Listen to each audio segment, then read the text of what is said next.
Welcome, everybody. I am Héctor Zavala, Associate Director of the Center for Mexican Studies of UNAM in Boston.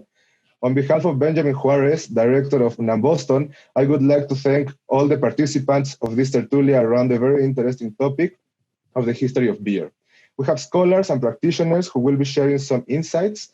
And I also would like to thank all the audience who is listening to this conversation, as well as the special guests who will be participating in the Q&A session at the end of this very interesting conversation. So without further ado, I would like to introduce our first panelist, Dr. Ksenia Borojevich from the University of Massachusetts, Boston. Please, Ksenia, introduce yourself and share a little bit of your research interests. Hello, everyone. Hola. Thank you, Hector and Benjamin, for initiating this very educational and entertaining series of chats, tertulias, as you call them, here at UNAM Boston. I'm Ksenia Borojevich. I'm Associate Director of the Office of Global Programs at the University of Massachusetts. I'm in charge of study abroad, exchange programs, and international partnerships. We are very fortunate to have partnership with UNAM here at UNAM Boston. So it is my great pleasure today to be joined in this panel by Susan Gaus from University of Massachusetts, Boston, Diego Polido Esteva, and Oton Canales from Ciudad de Mexico, and by all of you to learn and share with you our knowledge about history of beer and share your experiences and knowledge and maybe experiences of consuming beer, but in this occasion, virtually. By profession, I'm an archaeologist and anthropologist, and I'm a research associate scientist at the Fisk Archaeological Research Center here at the University of Massachusetts, Boston. I specialized in the analysis of the plant remains. The discipline is called actually archaeobotany. And I analyze the plants from the various aspects, including the use of plants and in the past and the ancient foodways. Today, I'm going to speak about beer from archaeological and historical perspective, focusing on the old world evidence. Thank you very much, Ksenia. Susan, would you like to introduce yourself, please? Hello, thank you. Thank you to both Hector and Benjamin for organizing this fascinating, and it's very exciting to be a part of this tertulia today. And like Ksenia, I want to say thank you to Boston UNAM, which in just one short year has become just a vital force on our campus at UMass Boston. My name is Susan Gaus. I'm an associate professor and chair of the Latin American and Iberian Studies Department at UMass Boston. I've been here since 2016. Prior to that, I spent about 13 years at the University at Albany in New York. I have my PhD in history from Stony Brook University, and my research has really focused over the years on understanding the political and social facets that have played a critical role in industrialization and development in 20th century Latin America, with a special focus on Mexico. But after I spent many years looking at examining things like industrial policy and political organizing, I realized that while I knew a lot about industrial policy, I knew less about industrialization itself, which led me to my research on Mexico's brewing industry, which, as one of Mexico's earliest large-scale industries, and as arguably one of its most enduring and successful industries, has just provided a wealth of opportunities to study 20th century change in the region. It allows you to study things as varied as agricultural change, technological modernization, consumption, politics. It really brings together all of these different fields. So I look forward today to our discussion with other scholars who look at all of these fields as well and seeing what it's brought to them as well. Thank you, Susan. I'm also looking forward for this conversation. We had a presentation of Susan Gaus last winter for our winter program for UNAM students, and it was great. Everybody loved it. So I'm really looking forward. Maybe Professor Diego Pulido, would you like to introduce yourself, please? Sure. I'm also pleased to be here joining this conversation, to this tertulia, and I will, want also to thank to Hector and Benjamin. So let me introduce myself briefly. I am currently a full-time research professor at El Colegio de México, where I teach social history in Mexico and Latin America. I am also academic coordinator of the Permanent Seminar on Social History. And among my research topics and publications are the history of drinking habits and sociability, especially among Mexico City's popular classes, the turn of the 19th to 20th century. And I also do research about social control institutions as police and penal correction. And more recently, I am preparing a book about police, counterfeiters, and professional criminals. Thank you very much, Professor Pulido. And as we say in the US, last but not least, I would like to introduce Oton Canales, beer sommelier. Please, Oton, can you introduce yourself? Thank you very much, Hector, and thank you very much, Benjamin, for this opportunity for being here. My name is Oton Canales. I am a beer sommelier, and I'm a founding member of El Gremio Mexicano de Cerveceros. We have been trying to conglomerate all the beer producers to make a force that involves political, production, distribution, and the sharing and the getting the knowledge about the beer industry to all the public. And right now we are implementing the first brewer course in UNAM, Mexico. So we're very proud. We have already, the first generation has graduated, so we're very proud of that. Congratulations. Maybe we can later, we can do an online course and we can widely share it in the social media, no? So everybody can have access to those knowledge. Absolutely, that would be amazing. Yes. Okay. Thank you everybody for the introductions. So maybe we can start with Dr. Boroyevich. Maybe you can give us a little bit of introduction of the ancient history of beer, of course, from your expertise field, archaeological and historical perspective. And maybe you can also talk about some experiments of recreating ancient beers, including your own experiments. So when you invited me to suggest a topic for tertulia, history of beer came to my mind. Beer is one of the oldest alcoholic beverages and mostly consumed drinks after water and tea in the world. So the beer continuously plays a vital role in our everyday life. And it was also very important in the lives of the ancient societies and peoples.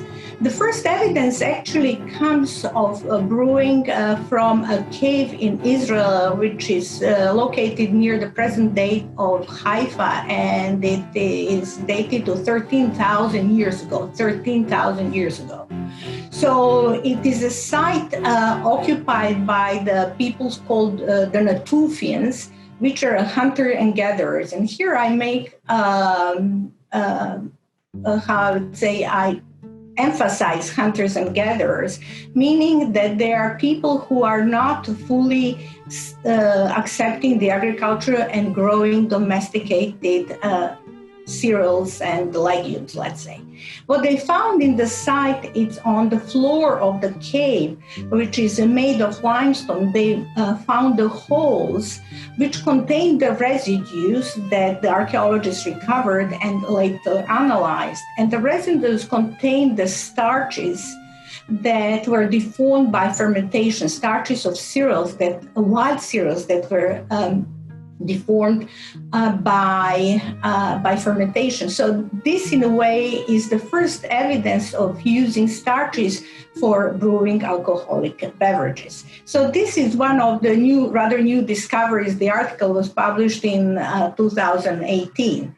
But we have a lot of other archaeological evidence about the ancient beer brewing. For example, on many sites, as the recovery methods, scientific recovery methods have developed, we recover the ancient grains that are equally sprouted and found in sorts of vats and vessels that clearly indicate that those cereals were germinated in order to produce some kind of beverage, likely beer.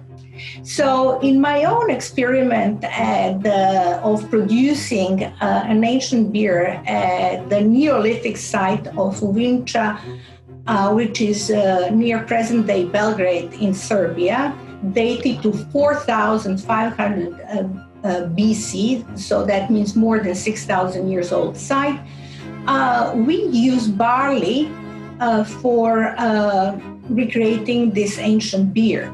So we grew cereals in the ancient methods without any pesticide and harvested them in the traditional manners, and then used the ceramic pottery made from nearby villages to brew beer. We use barley, although the main cereal at this period is the type of wheat called emmer.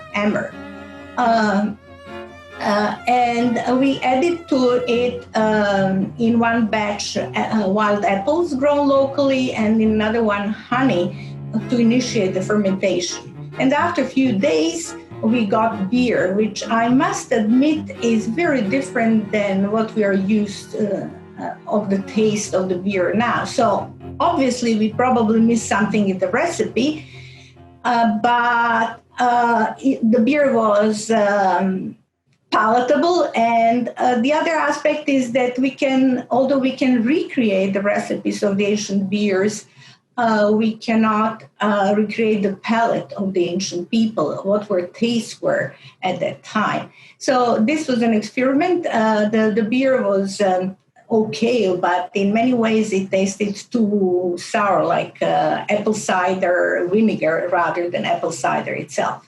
So this is one experiment.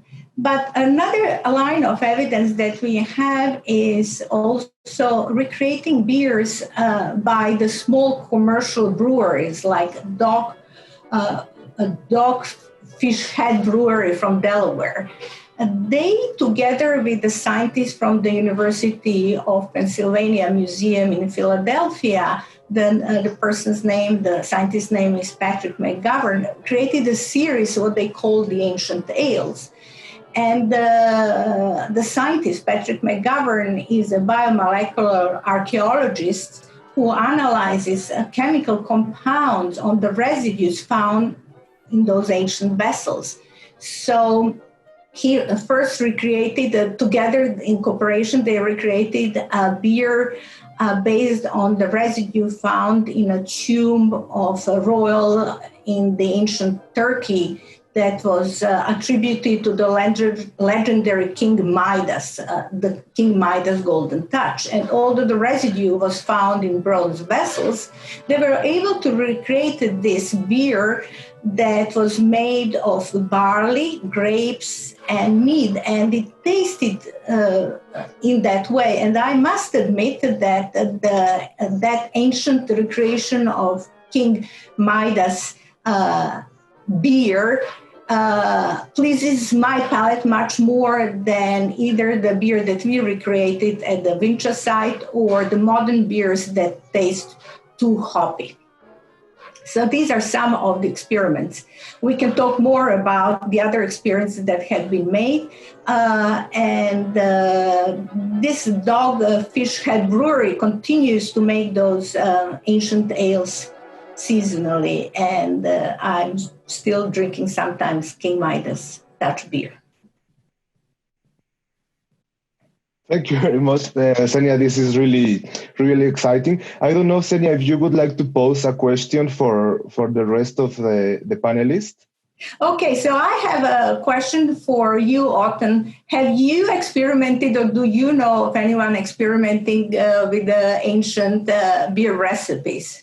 In Mexico right now, I don't know any brewers experimenting, but I have tried King Midas touch from Dogfish Head, and it's absolutely a delicious beer. It is an amazing, amazing how they managed to make it so palatable for what we are used to today as beer. So it was an amazing surprise. But right now in Mexico, I don't know of any brewers that are experimenting with old beer styles. The Dogfish Head Brewery also experimented with the chicha beer, using the traditional methods in spitting saliva and all this, but I never drank that beer. Have you had a chance to experiment with with chicha beer? No, I haven't. I was actually wanting to order it to Mexico, but I haven't found anywhere that they could ship it internationally. It's pretty much made for local consumption and very small batches, but I think it would be quite an experience to try that chicha beer. Okay, thank you so much. Maybe we can follow up with Professor Pulido. Can you tell us a little bit of your insights about the social importance of beer and its potential consumers during the first industrialization wave in the 19th century? Sure. Well, actually, I was also thinking about another ancient beverage in Mexico with a long tradition called pulque, which is a fermented cactus. So at the turn of the second half of the 19th century, it is true that pulque was considered the national beverage by locals and foreigners alike. However, we must consider as unfortunate or inaccurate any denial that beer was also a national beverage, despite still being far from the levels of massive consumption seen in the following century. Actually, it was affected the small producers, the microbreweries, if it can be said but one element that, while not demolishing, but somewhat coloring the argument that it was political deals that would favor the rise of beer, relates to the technical or technological possibilities of this foodstuff. Unlike pulque, beer could be bottled, transported, stored, and refrigerated with better results. Notwithstanding the limitations of statistics, the quantitative data available is enough to see that first, the volume of both pulque and beer would increase in Mexico City from 1891 onwards. The amount of beer brought into the capital in 70 little caskets increased more than 200% from 1889 to 1891. Meanwhile, individually bottled beers of up to half a liter increased from 18,000 to almost 2 million bottles. For its part, similarity in quantities indicates that pulque participated in an unstable market. These trends are insufficient if we want to truly know how the drinking culture was.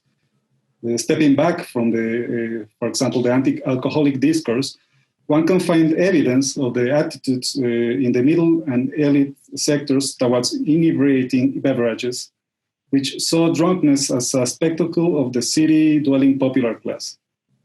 Before the advent of Philip cosmopolitanism, the consumption of beverages such as beer was inextricably linked to foreigners, particularly Americans and Germans. Later, even foreign visitor guides would provide information of the location where a tourist might find a refreshment of beer, considered by some as the best in the world. So something happened. And what happened was the first wave of industrialization of beer. In looking at the history of beer, one must remark that it was a complex product insofar as it was undergoing a major transition.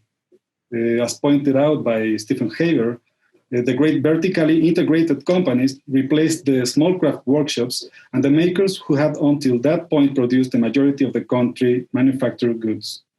Recent studies, as the excellent research of Susan Gaus, studies on beers in Mexico are aligned in essence with this interpretation. It was among the new industries that would come to conquer first the national taste of the middle and upper classes, then the masses, and finally place certain brands on the world stage. In the first wave of this industrialization, between 1890 and 1910, the main brewery companies would emerge: Cuauhtémoc, Moctezuma, Toluca in Mexico, among others. As these stages were strongly linked with the economy and society in the region, as was the case in Monterrey, where the Cuauhtémoc brewery built a technologically advanced factory for manufacturing ice, beer, and glass, hoping to substitute beer imports while also creating a new branch of industry. The increased offer implied a need for building or expanding demand, betting on advertising, as well as market innovations, especially with regards to the retail sales. It is impossible to know whether the consolidation of beer was the product of a concrete strategy, or it soon introduced itself into a variety of spheres that was unthinkable for more traditional products, pulque being among them.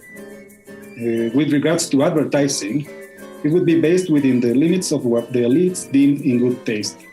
From the prodigious production of advertisement, the attention is drawn to the reports published, for example, in El Mundo Ilustrado regarding breweries. The main exponents of the industry would grace the pages of this luxurious magazine, displaying the latest advances in their field, recounting visits to their factories, the speeches pronounced in shareholders' meetings, and, of course, showing images of the installations, the presence of famous persons, and the facades of other points of sale.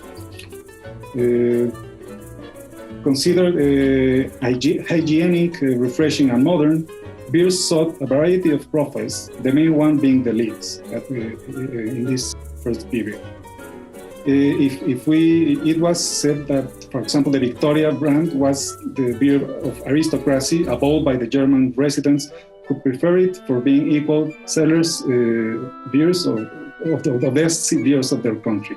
There will be talk of healthy and delicious beer, harping on the awards won on the world exhibitions, and above all, making known the establishments around the capital where it was sold. At the Salón Rojo, for example, advertised as the best cantina around, tequila, wines, cognacs, and the best brands of beer were on offer, specializing in mixed drinks. This investment into advertising was abundantly found in the daily press. Towards 1909, there emerged also an innovative model of temporary beer shops, or tents, generally sponsored by the beer companies. Thus, licenses were granted to the sale of sealed bottles across various establishments, predominantly within cross-class neighborhoods, such as the city downtown, as well as the elitist areas like Reforma and the newer neighborhoods, such as La Roma and La Condesa.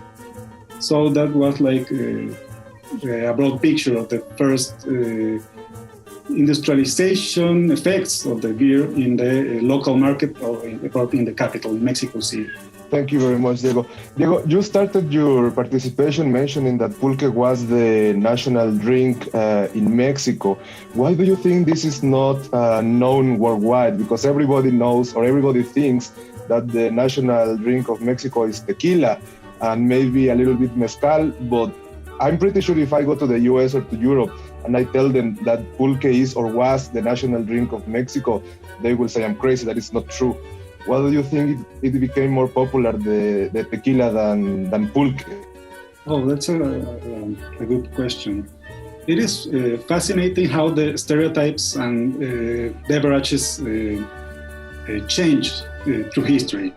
Because the popular beverage since colonial times is pre-Hispanic times, actually, through at least the first half, maybe, the first quarter of the 20th century, was pulque, because the nationalist symbols were constructed by the central Mexico. So there was like all this part you mentioned, the mezcal, you mentioned the tequila, that actually as a beverage with industrial and potential was also during the second half of the 19th century. But I think pulque was like had limitations, not just geographically, no, but also to industrialize, because in this very same period during the last decade of the 19th century, it also experienced an important industrialization. So it would be afterwards that pulque could not, transcend or compete with beer. Also, these nationalistic symbols projected in beverages has also history. No? So, if in 19th century it was the pulque, in 20th century it would be the beer and the tequila. Before we pass to another panelist, would you like to pose a question for the group? Thinking about the industrialization of beer, if it affected other productions and how it grew from a starting point, they have a lot of companies, how it began to get restricted in 3. So this maybe Susan Gaus have some idea. Can I jump in here? Of course, yes. Okay. I love where you ended up, Diego, and I can't recommend Diego's book on the sociability of beer consumption highly enough for people who are interested in this topic in Mexico. I think you should go buy his book right away and read it. But I love that you ended up with this comment that it's not so easy to explain why, beer surged and pulque shrank in terms of market share, right? That there's a lot of different reasons, because if you ask the average person, even in Mexico, they're going to say, well, the beer producers put out an advertising campaign designed to destroy the industry and assume that portion of the industry. But if you start looking at the history a little bit more, pulque held on for a lot longer as the most commonly consumed popular alcoholic beverage. In fact, I think it's in the 1940s that sort of official statistics show beer surpassing pulque. And in Mexico City, it was the 1960s.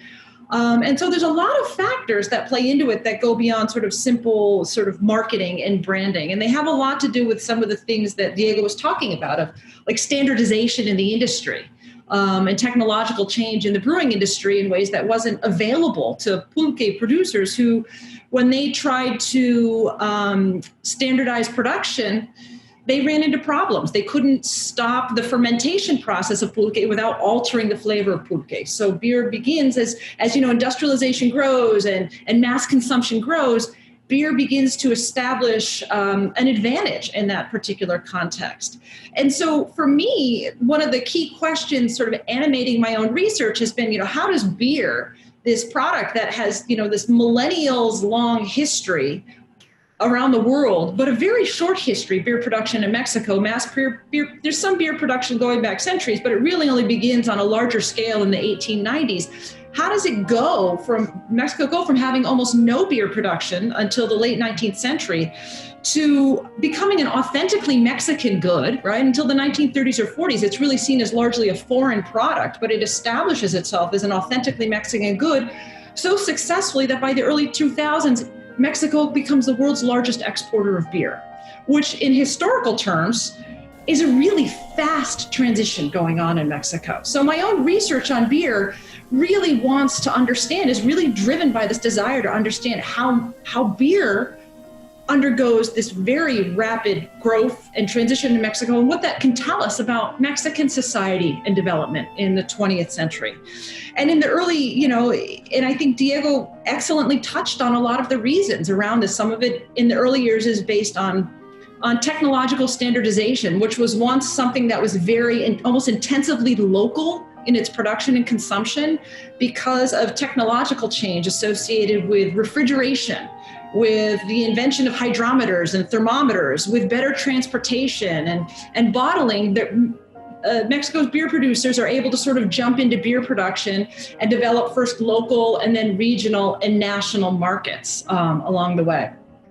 And they're able to, and one of the questions in all of this that fascinates me is that when you're dealing with beer and with pulque, you're dealing with, and I'm sure this is true of other industries, but we're talking about beer here, so I'll focus on beers. You're dealing with the producer's desire to master nature, right? because both of these products have natural elements, with the yeast and the bacteria that are part of the production process. So what are the sort of techniques that are available to the producers to be able to master those natural processes and standardize the product that's coming out of it? And so the beer producers, because of the nature of technological change and the nature of the products themselves, have more success at doing that.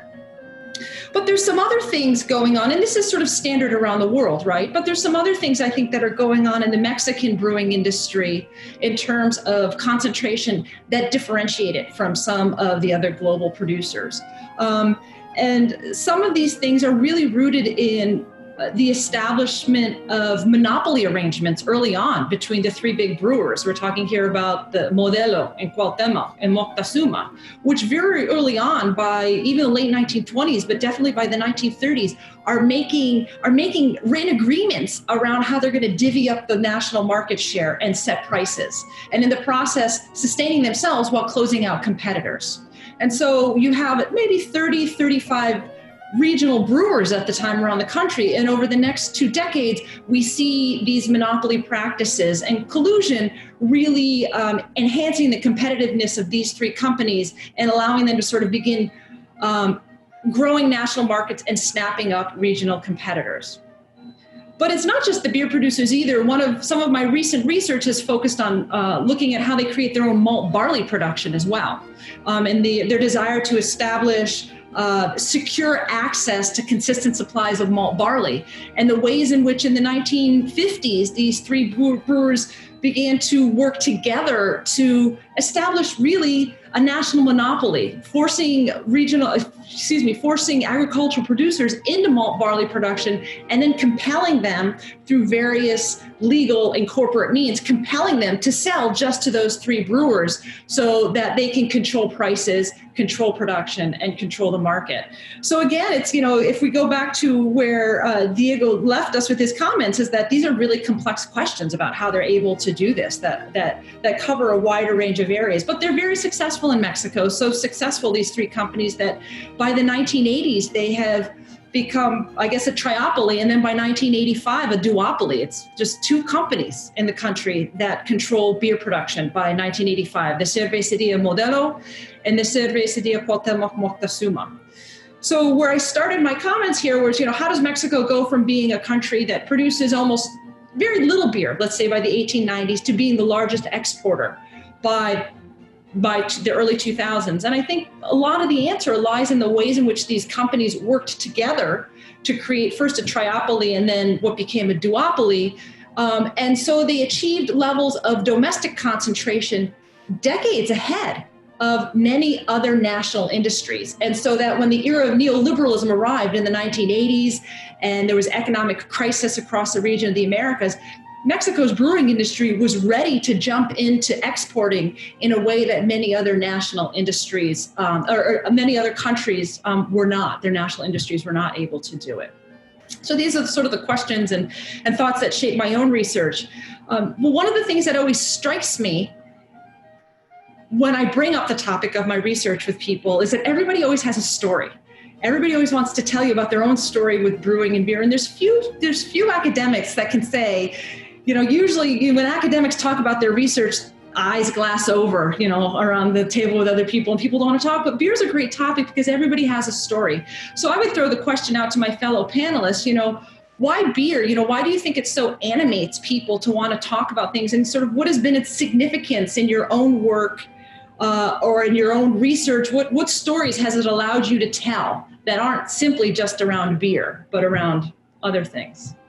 So before everybody answers this, I have a question for you, Susan. Do you think it's still seen as a Mexican good, and that is not Mexican owned, but is kind of purchased by the foreign larger monsters? Right. Yeah. For those who don't know, the Cervecería Cuauhtémoc Moctezuma is now owned by Anheuser-Busch InBev, and the Cervecería Modelo is now fully owned by Heineken. And the full sale, I think, it's been taking place slowly since the 1990s, and somewhere around like 2012 or 13, they become fully owned. So while certainly to the consumer, when they walk into a local package store here in Boston, they tend not to recognize the difference. They tend not to know what's going on behind the scenes in terms of these global conglomerates. It's, I think, 3 or 4, and I'm sure Oton can tell us a lot more than this. There's like 3 or 4 major global brewers that control a huge portion of global brewing. So, and that brings us to really interesting questions. And certainly I should also say, I think for many Mexican consumers who drink their own beer, it's about Mexican beer is, they don't call it, it's beer from their own country or from their own region, right? And so for them, it is still authentically, whether it's authentically regional or national. It really brings up your question really hints at the very unique nature of branding in beer, because studies show if you sort of set one mass-produced beer along another mass-produced beer of the same type, most consumers can't, in blind taste studies, they can't tell the difference, right? But once you smack a label on them, they can very quickly tell you what the difference is between the different beers. And so, and I will add also, and again, this may be something Oton can talk a little bit more about. I do believe that as part of the arrangement of Cervecería Modelo selling out to Heineken, that they're insisting that their products still be produced on Mexican soil, because they recognize that they have this sort of niche market in selling Mexican beer. And so they want to be able to continue marketing that way.